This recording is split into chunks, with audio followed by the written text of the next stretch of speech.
Welcome to the Scientific Sense podcast, where we explore emerging ideas from science, policy, economics, and technology. My name is Gill Eapen. We talk with world's leading academics and experts about their recent research or general areas of topical interest. Scientific Sense is an unstructured conversation with no agenda or preparation. We cover a wide variety of domains where new discoveries are made and new technologies are developed on a daily basis. We are most interested in how new ideas affect society and help educate the world how to pursue a rewarding and enjoyable life rooted in science, logic, and information. We seek knowledge without boundaries or constraints and provide unedited content of conversations with researchers and leaders who love what they do. A companion blog to this podcast can be found at scientificsense.com, and this podcast is available on over a dozen platforms and directly at scientificsense.net. If you have suggestions for topics, guests, and other ideas, please send them to info@scientificsense.com, and I can be reached at gill@eapen.info.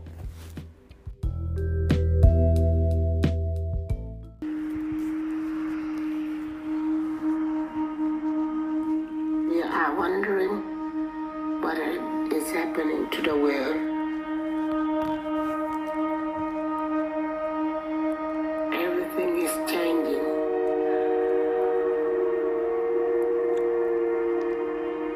The very idea of human being some sort of natural concept is really going to change. Our bodies will be so high-tech we won't be able to really distinguish between what's natural and what's artificial. Inside our own heads is the most complex arrangement of matter in the known universe. You might ask yourself, can we get to be superhumans?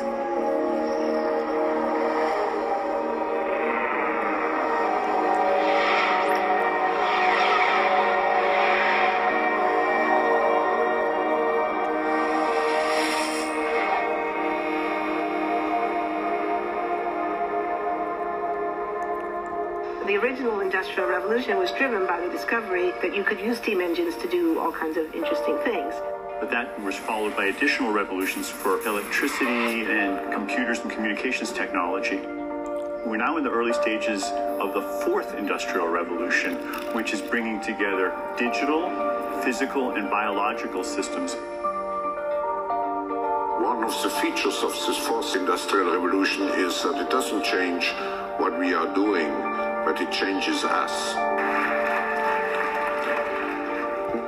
With the ability to visualize brain activity, for example, through a simple consumer-based EEG device, it gives us access to ourselves in ways that we've never before thought possible. It unlocks the black box that is the brain and enables us to really, truly be able to realize an identity that is aspirational. There's now a scientific foundation for the effects of mindfulness on the brain, on the genome, on biological aging. When the human mind does know itself, then you get the potential for a new renaissance that restructures itself in terms of our relationship to life, our relationship to the planet, our relationship to work. We need a different economic model. By that I don't mean capitalism versus communism. What I'm talking about is a shift in the system along the lines of the two big changes that happened in the 20th century, Keynesianism, with a much greater focus on health and education and the role of government working with business, and then a reaction against that in late century to neoliberalism, where the focus was on free markets, freedom of the individual, and getting governments out of the way. We need a shift to a new system that will allow us to meet the basic needs of every human on the planet, that will live within planetary means, that will be fairer, and that will be focused as its key goal, not on growth per se, but on maximizing human well-being. And history tells us that a value shift is triggered by creation of a new story about how we want to live. I see the circular economy as something which fits very closely with mankind's goal to be innovative and creative and to always progress. We can use asset tracking, we can use IT, we can use 3D printing to enable this different economic model to recover materials, feed them back into the economy, and really to decouple growth from the resource constraints we have. The reason we live in cities is not different today than it was 10,000 years ago. Even if we have got networks connecting us, we still want to have places where we meet in person. So this means the place where we work and the place where we live are much closer to each other. A city where we don't need to have big supply chains in order to produce things, where many things can be sourced locally thanks to 3D printing and robotics. So if we're able to do something to transform cities, to make them more efficient, then the impact can be huge. Think about the prospect of getting rid of plastics. We must not only be inspired or informed by nature, but actually use natural organisms with which to design products and building parts. Only instead of varying material properties, we're varying biological functionality. Design is critical today because it's the first signal of human intention. So the question of adding quality to quantity, it isn't a matter of simply circulating things that are potentially toxic. It's circulating things that are safe and healthy for all generations. So the goal is no longer, I want to be less bad, less monotonous, less unsafe, less unjust. It's really about a diverse, safe, healthy, and just world with clean air, clean water, clean soil, clean energy. Together we are fighting to preserve our fragile climate from irreversible damage and devastation of unthinkable proportions.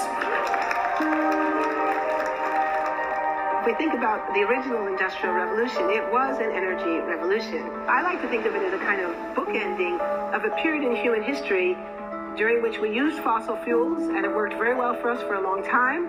But now we have to bring that to an end. We have energy technologies that can power our civilization: solar, wind, biomass. So then the question is, well, how do we get grid integration? Maybe the wind is blowing in Denmark, the sun is shining in Germany, and now you can move that electricity through an integrated grid. You can supply energy to everyone who needs it, and you can supply energy at all times.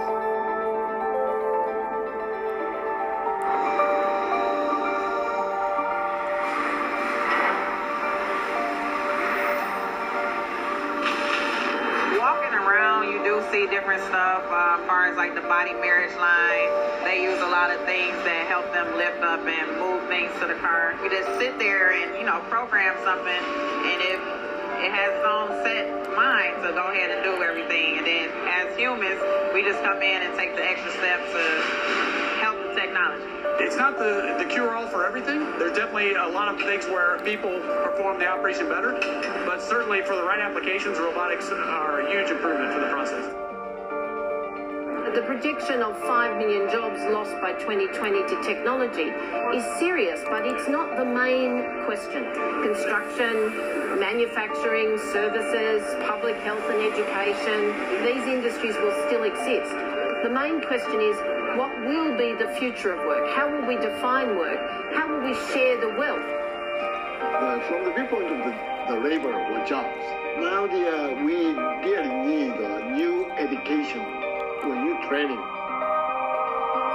We're working with a World in Motion and First Robotics, trying to encourage students from 3rd grade all the way up through the end of high school. We had students make sailboats, and then we had them race them, and so they could see how quickly they could move. And they immediately went back and started to say, oh, I saw what happened, I'm going to go change this or that. And that was 3rd graders. I just given a prize to a kid, 18 years old, that has discovered something really very, very unique. Came up with how to get better productivity and better yields for seeds of corn. And so he basically came with the idea that if you would perforate these seeds, you would get more food. And you think about it and say, but he didn't go to university.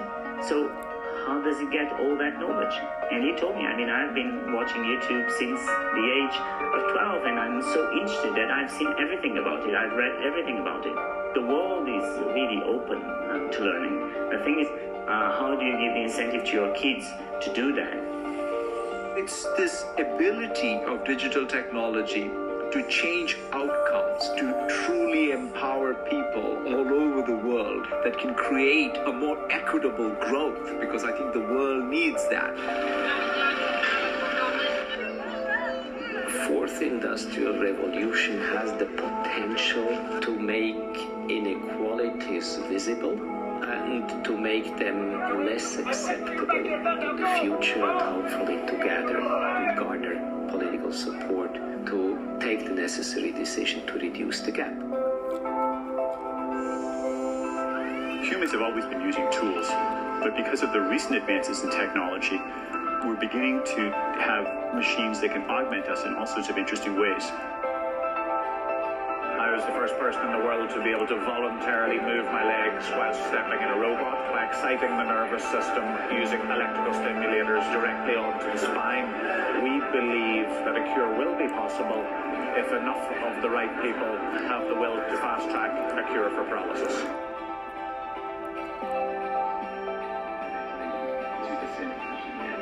We take two things from the patient. First, we take a three-dimensional X-ray, and we extract the three-dimensional data out of that so we can make a perfectly shaped puzzle piece. And then we also take a sample of fat tissue from the patient so that we can extract the stem cells out of those. And we use those stem cells with this three-dimensional scaffold that we fabricate, and after 3 weeks, we have a piece of living bone that's ready for implantation. Being able to use genome editing to understand the genetic changes that lead to cancer, and technologies like drug delivery, getting molecules into particular types of cells. There's a lot of excitement about being able to move much more quickly on this disease. One of the things that I think is so essential to free and open societies is freedom of thought. And up until now, the conversation we've been having is around freedom of speech. Once we can access people's thoughts and access people's emotion, we have to create a space that enables people to think freely, to think divergent thoughts, to think creative thoughts. And in a society where people fear having those thoughts, the likelihood of being able to enjoy progress is significantly diminished. We need to take responsibility at every level of society, from the individual and the person to the institutional to the global, to adapt to these technological challenges and changes, which are redefining what it means to be human, what it means to work, what it means to be completely embedded in this world. People always ask me if I'm an optimist or a pessimist. The technology exists, but how do we get it and implement it at the scale we need at a price that people around the world can afford? Even though we have everyday problems we have to solve, we have to find a way to lay the foundations for the innovations of tomorrow.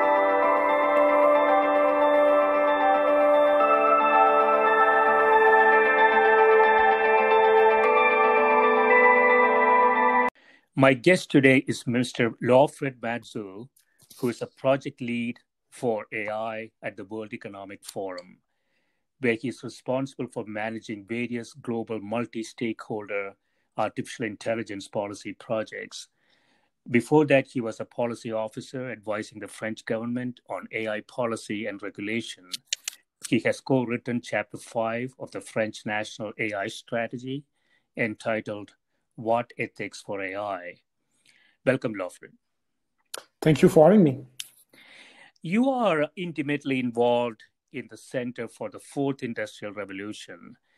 And on the website of the World Economic Forum, it says that the Center for the Fourth Industrial Revolution is a hub for global multi-stakeholder cooperation to develop policy frameworks and advance collaborations that accelerate the benefits of science and technology. Could you talk a bit about what you mean by Fourth Industrial Revolution and what the objectives of World Economic Forum are? Of course. So put simply, the Fourth Industrial Revolution really refers to the convergence of different technologies that, once combined, have a very profound transformative effect on society. Obviously, think about artificial intelligence, but also blockchain technology, also nanotechnology, and precision medicine. When you combine all these technologies across different sectors and domains, you can envision a very beneficial future in various aspects of our lives. But the question is, how can we maximize the benefits of these technologies while mitigating their adverse risk? And that's the purpose of a center. Okay.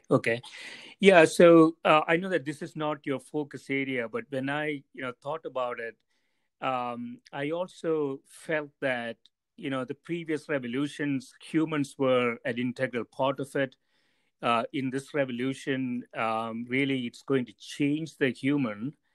But as I look around, Lofred, what I see is a great swath of world population ruled by autocrats, and even the world's largest and greatest democracies. I see leaders who use religion and race to divide and control people. So I wondered, do we have a disconnect between those who are advancing technology and the rest of the 8 billion people under stress? Well, it's a tough question. And as you said, you have mentioned different contexts. And I think here, the question should be really approached contextually. It's very different depending on the jurisdictions and the country where you go. The only thing I want to stress here is that technology is really just a tool.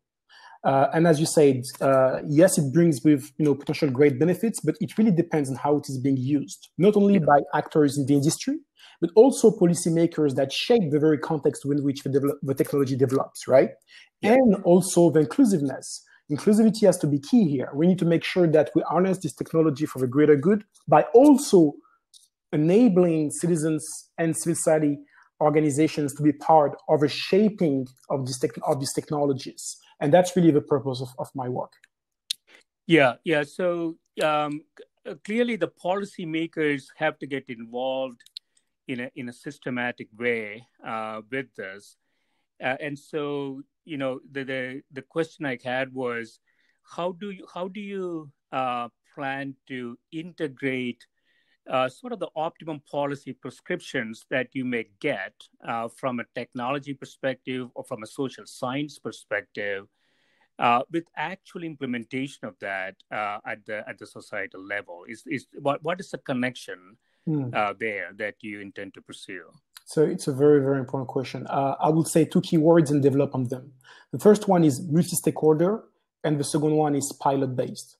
Yeah. So let's start with multi-stakeholder. As you just touched upon it has to be a multi-stakeholder effort. It has to involve not only, again, industry practitioners, but also civil society, academics, and policymakers. And that's really much what I'm doing, literally, and the center more broadly. We are a convening place. We are bringing in these different stakeholders and create the space for collaboration around specific projects, but more on this on the later. But the first aspect is really how do you create the collaborative mechanisms that enable such cooperation, and then making sure that it is embedded in the actual technology. And that brings me to the second part, which is the pilot based. So how to make sure that first you got the right technology, you got the right policy. Well, as I said, one element of it is making sure that all voices are represented, but the other one is to be as close as possible as the actual industrial applications of these technologies, and that's the pilot-based approach that we have. We don't think policy in silos, in closed doors, or on our own, but we look at specific use cases, applications that raise some specific policy challenges, bringing all the stakeholders involved and impacted by that application, and then work out the right policy on a consensus-based kind of approach. But we always start with something really concrete. Okay. And so when we think about artificial intelligence more generally, there are 6 axes that you are looking at, right? So the first one is artificial intelligence and generally machine learning and deep learning. I would love to go through the 6 axes so that the audience has a context. So the first one, machine learning, could you describe a bit about that? Sure. Well, machine learning, put really, really simply, refers to programs that learn from data. It's put very, very simply. And then you have different models. But here the key insight is that you can extract patterns from data sets that can inform either decision making or any processes that you have in mind for various applications. Right. Okay. So one of the challenges there, again, we will get into this after this. One of the challenges there is sort of the black box algorithms and a lot of things that people worry about, that algorithms and robots could have a significant effect on existing jobs. So we'll get into that as we go through. The second item here is Internet of Things, robotics, and smart cities. So these are, again, really related areas. Basically, I would say that just one layer on top of it, because machine learning is really the software here. And you have to think about IoT as the hardware, so to speak. So it's really related to, smart cities, IoT more broadly. As I said, relates to the hardware components. When you have sensors, let it be across a city or across a factory, that provides you information and enables some kind of automation. Yeah. Obviously, when you think about smart cities, you can have like traffic management optimized by some sort of IoT processes deployed across the city. In a factory, again, you can improve some processing using IoT across the factory. So I would say that just one layer in top. Right. Yeah. So IoTs are generally sensors picking up data either from a manufacturing context or from even a city. And that data, and again, there is another axis here, that the data goes into perhaps some sort of a central arena.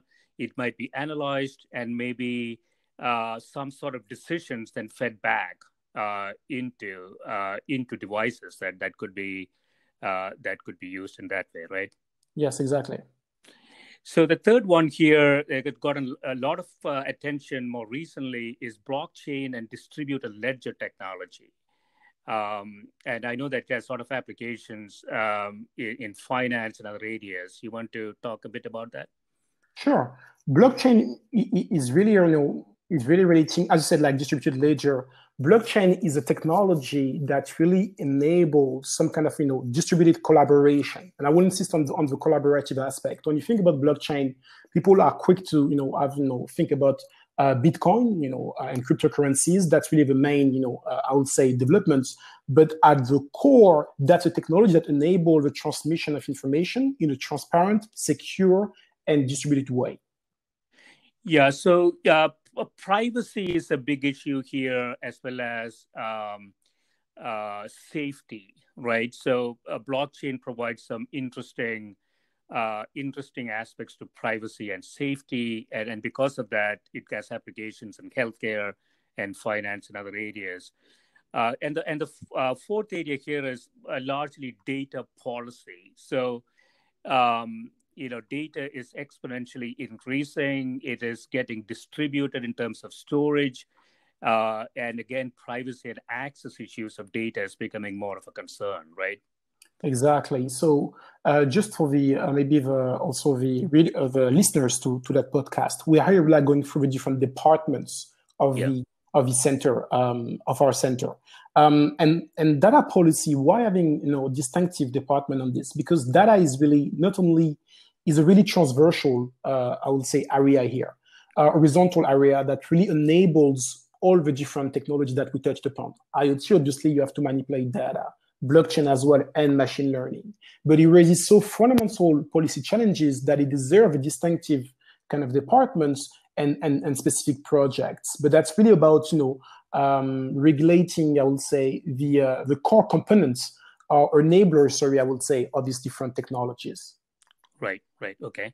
And the fifth aspect is autonomous and urban mobility. And this is really taking off now. Mm-hmm. And as we see in autonomous vehicles, those things are really, sort of computers on the wheels now, collecting and using data, right?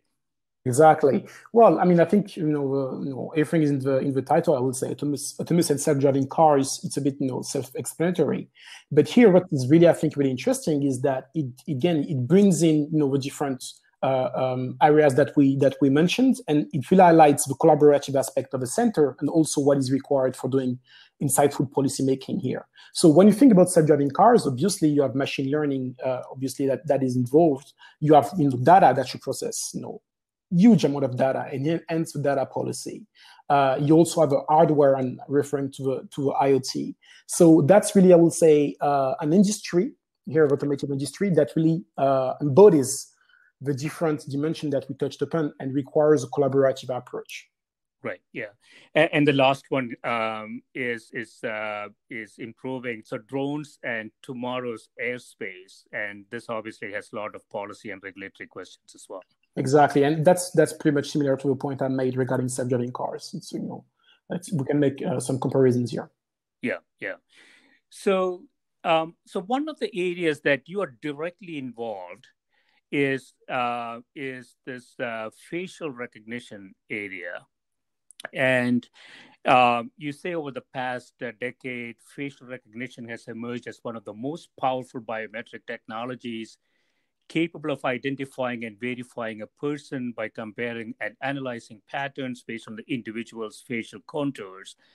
And improvements in facial recognition systems, due mainly to progress in machine learning and sensors, are expected to boost the market for this technology to $7 billion in 2024 from $3.2 billion in 2019. When I looked at $7 billion, Lofred, I thought the $7 billion mark is small compared to what is happening here. Well, I think here, it's much more about the dynamic, and you're right, 7 billion. And first of all, these are projections from market projections, so they can be obviously not, a bit inaccurate in some aspect. But what I want to highlight here is really the dynamic. And here is, on the one hand, you have a technology that has made tremendous progress, across during the last decade. You have a market that is booming. Yes, as you say, it's not yet a massive market, but it's booming. But at the same time, you have some fundamental challenges that you need to address to ensure, I would say, a responsible use of that technology. And that's the goal of this project. Okay. And from a purely technological perspective, the accuracy score was more in the range of 70% in 2010. With deep learning networks and other emerging ideas, it has now come to 95%. And so just a point on this, sorry, on some demographics, and that's really important, because all the bias discussion and so on are really related to the discrepancies or the gaps in terms of performance across different demographics. It performs, this 95% really refer to mostly white male, and it performs significantly lower on female and people of color. Yeah, that's interesting. So let's talk about that a little bit. So, you say that the overarching concern is that technologies which collect and store information just in case it's needed are being transformed into technology that actually watch people off in real time. But there are also concerns around, like you say, it is effective in some cases, but it's not as effective in others. But more importantly, it is prone to making mistakes in modalities that maybe not that frequent in application. So could you talk a bit about that?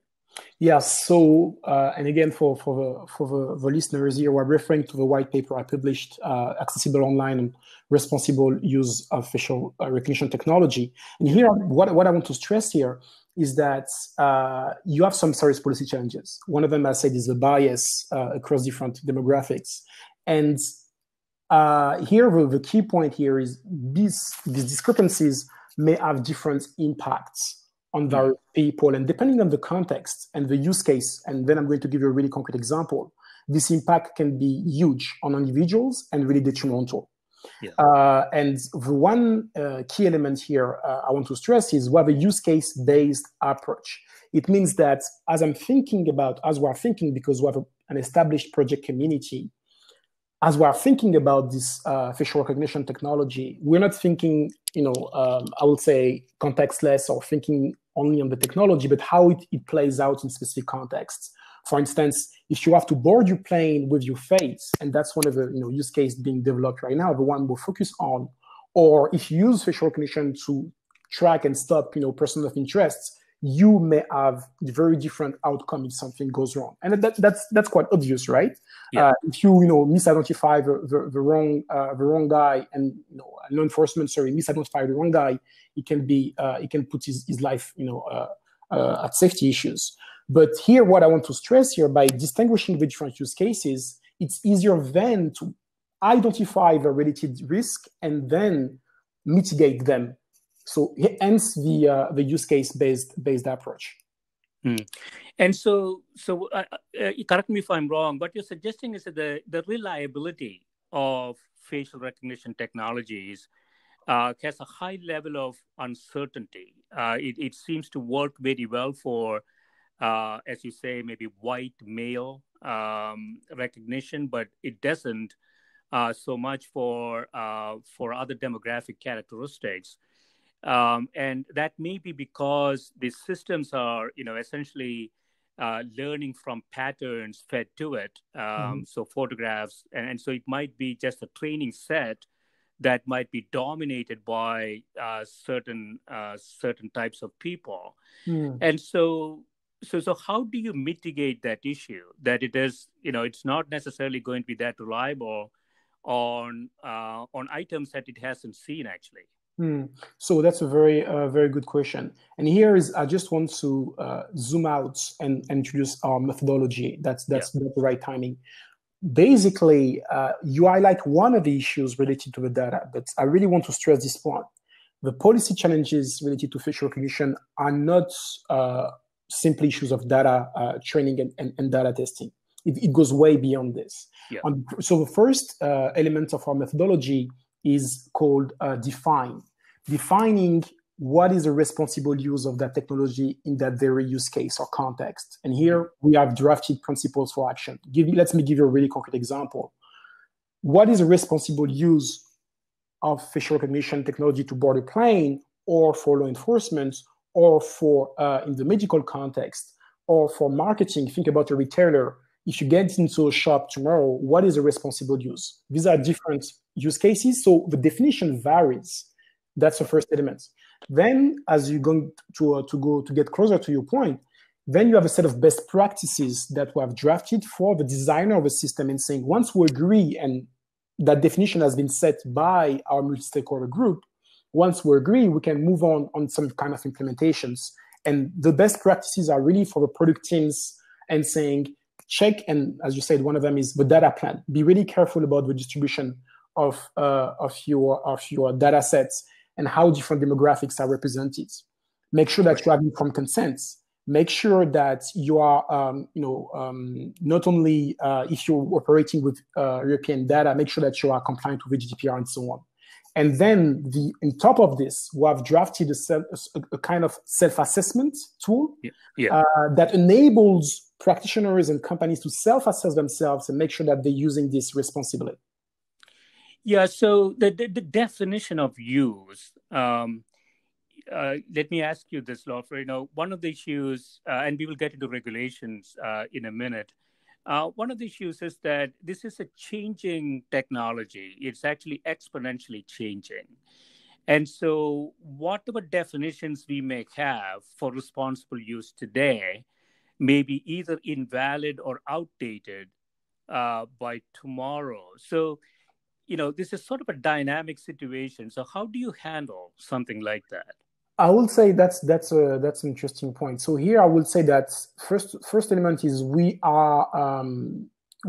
favor some kind of outcome-based regulation. It means that we're very much focusing on the concerns that needs to be addressed and less on the means. This is going to become really clear in a minute.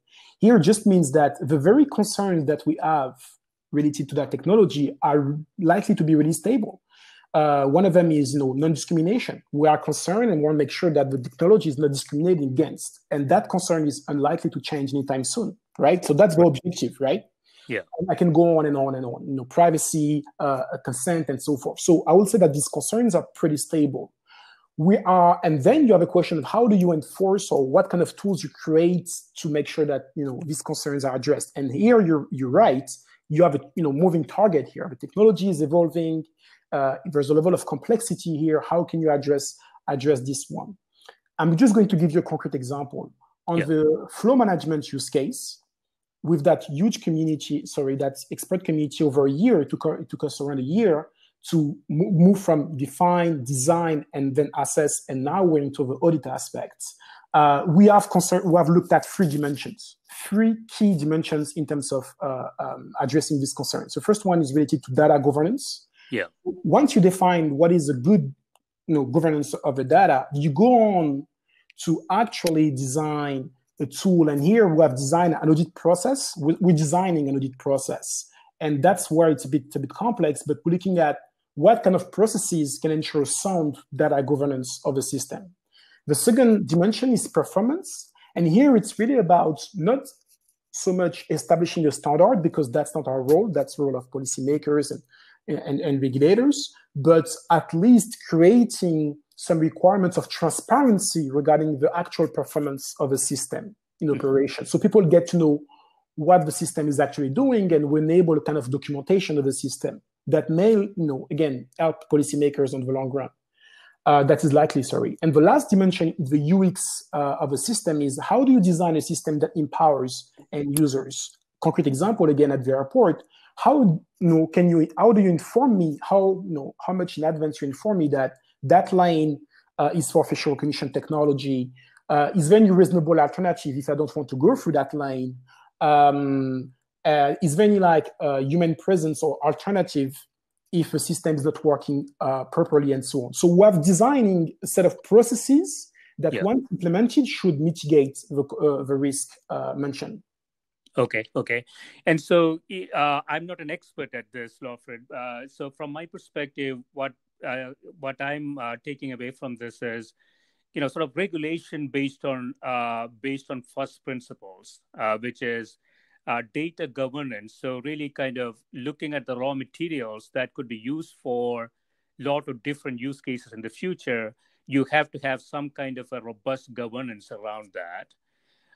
And then policies are really about outcomes, as you said. That has to, really look at what the outcomes are and how that is ultimately impacting humans. And then the third component there is transparency. How is that raw materials converted to that outcomes? And then ultimately, I would imagine, some sort of an update mechanism, right? As things change, you have to probably go back and look at this again on a continuous basis. I think building on your point, and you pretty much well summarized it. Basically, there are two phases in our work. I would say the first one is, as we said, we're designing this audit framework, this certification for that use case and flow management, as I said, and then we'll move on to other use cases. But then, as you said, is how to make sure that the system, even assuming that the system is compliant with our definition and our principles, how to make sure that it remains compliant across time.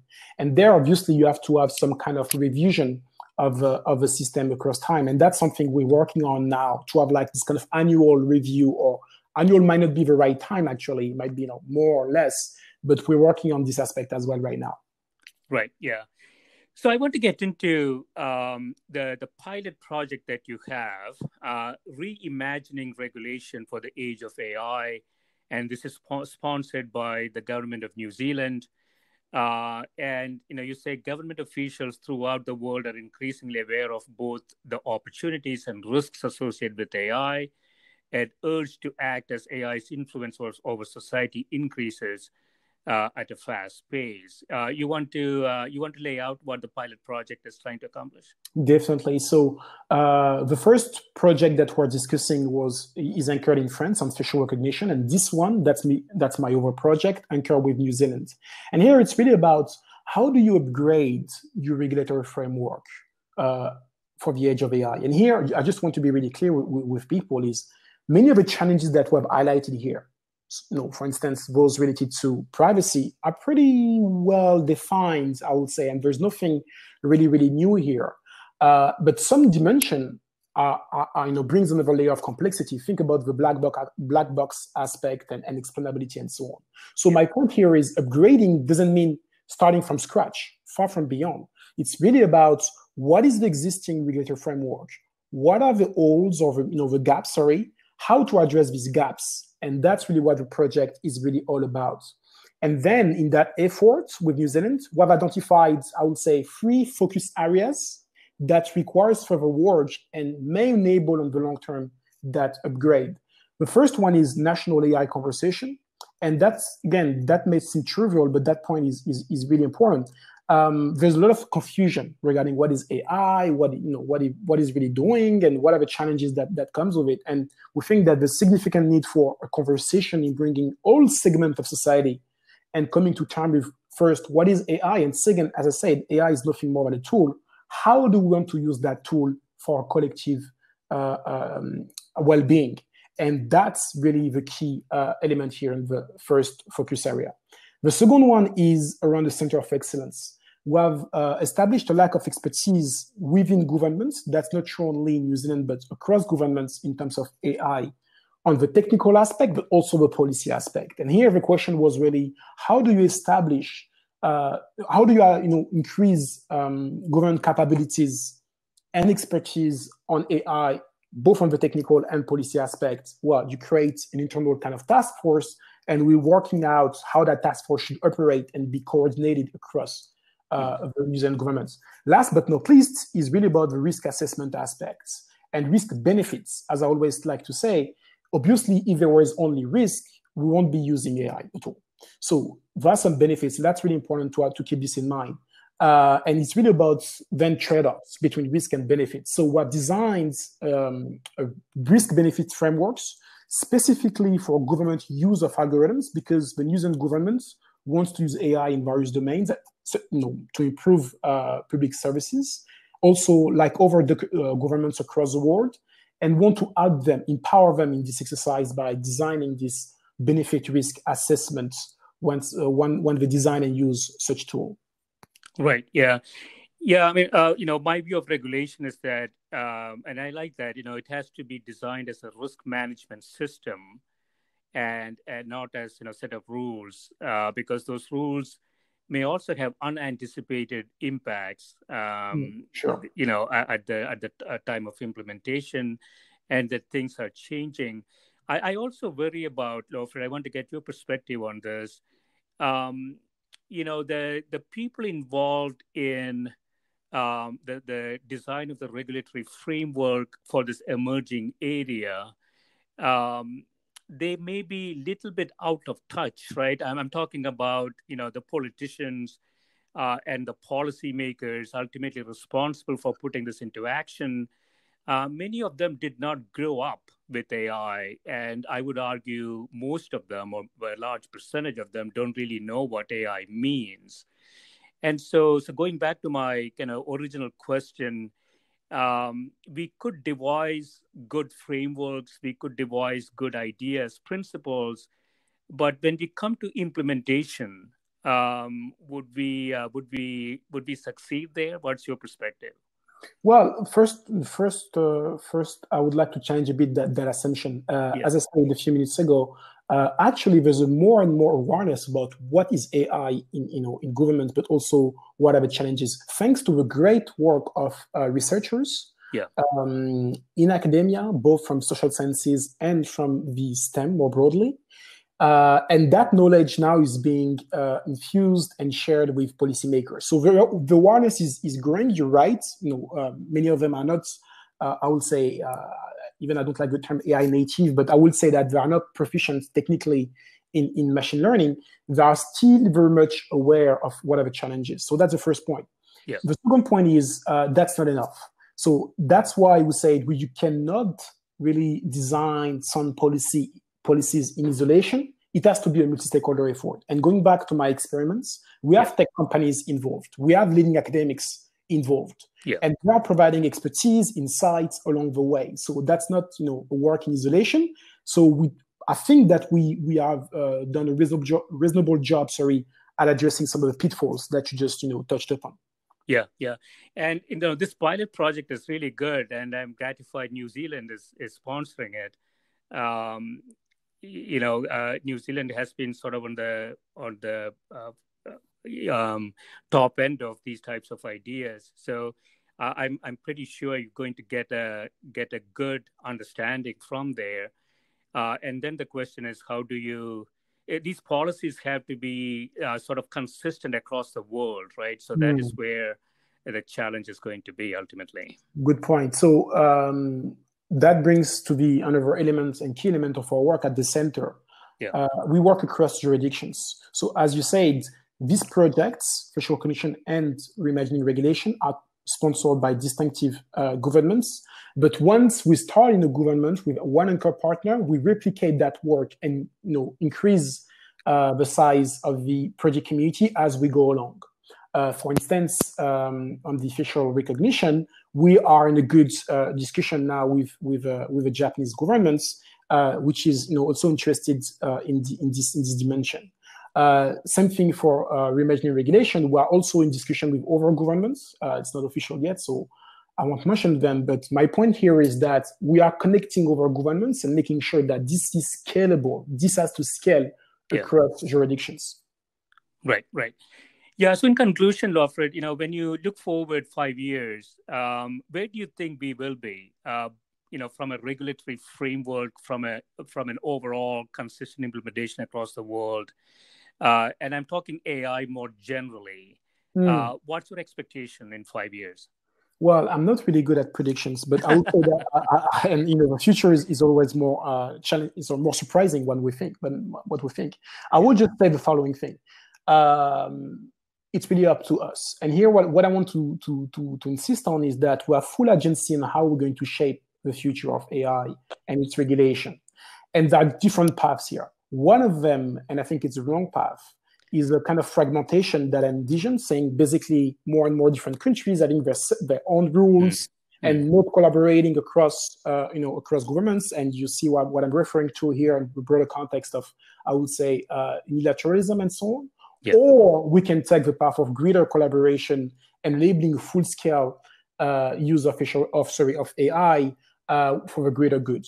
And it's really up to us. I really hope that the work that we do at the center contribute to the later rather than the first path. But let's talk again in 5 years and see if we have been successful. Right. Yeah, and as you say, it's a moving target. So I guess the most important thing is to have a process in place that is flexible and adaptable as new information arrives, right? Exactly. Flexibility is key here. Excellent. Yeah, this has been great, Lofred. I really appreciate the time that you spent with me, and good luck with this important work that you're doing. Thank you for your time. Thank you. Bye.